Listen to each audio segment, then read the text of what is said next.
সম্মানিত ভিউয়ার্স, আমাদের কৃষি বাড়ির নিয়মিত কৃষিকাজের আরও একটি ভিডিওতে স্বাগতম জানাচ্ছি। সম্মানিত বন্ধুগণ, এ হচ্ছে ব্রয়লার শেডটি। এই ব্রয়লার শেডটিতে আমি মুরগি নিয়েছিলাম 920টি। তো বুডিং এবং আজ পর্যন্ত মুরগির বয়স হচ্ছে 22 দিন। এর মতো মুরগি কাটা পড়েছে 8টির মতো, আর আশা করি 912টি মুরগি এখানে আছে। তো সম্মানিত বন্ধুগণ, এই মুরগিগুলোকে কিন্তু আমি বড় ধরনের কোনো অ্যান্টিবায়োটিক এখন পর্যন্ত প্রয়োগ করিনি। শুধুমাত্র লিভার টনিক এবং যে বেসিক ওষুধগুলো আছে, যেমন লাইসিবিট, ভিটামিন সি, ওই ওষুধগুলোই আমি খাওয়াইয়েছি। তো এখন মুরগিগুলো আদার খেয়েছে আপনার 17 বস্তা, আর হচ্ছে 4 বস্তা, 17, 18, 19, 20, 21 বস্তা। আর সকালে যে বস্তাটা ভেঙেছি, এই বস্তাটা মিলে 22 বস্তার মতো আদার গিয়েছে আমার।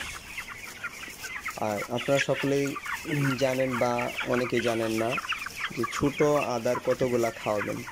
আসলে প্রকৃতপক্ষে যদি ব্রয়লার মুরগি ওজন পেতে চান, তাহলে ছোট যে আদারটা, মানে স্টার্টার যে ফিডটা আছে, ওই স্টার্টার ফিডটা 2 বস্তা ফিড খাওয়াতে হবে। মানে হচ্ছে 1000 মুরগি যদি আপনি ব্রয়লার মুরগি পালন করেন, তাহলে স্টার্টার খাবারটা আপনি 20 বস্তা খাওয়াবেন।